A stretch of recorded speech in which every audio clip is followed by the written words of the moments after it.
Hello Samayas, how are you all? Welcome back to another video. Guys, in this video we are going to discuss javac hello world.java file not found error. Okay, what is this issue? File not found hello world.java. How do we resolve this, guys? In order to resolve this, guys, go to the folder which you have the java hello world.java.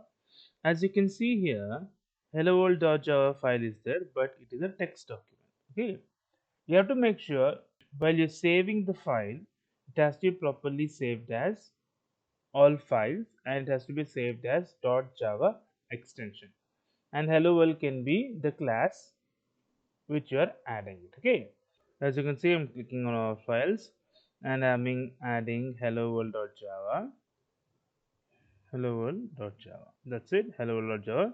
I'm clicking on save. So now if you see here, there is hello world.java, which is Java file. There is also hello world.java, which is a text document. Now we will compile the hello world.java, which is a Java file. Now you see Java C space hello world.java. Click on enter. It's successfully compiled. Let us execute it also. Java hello world. So I'm getting hello world. So if you like the video, guys, if you like the video, please click on like. If you're a new viewer, please click on subscribe. Till then, guys, take care. Have a great day. Bye bye.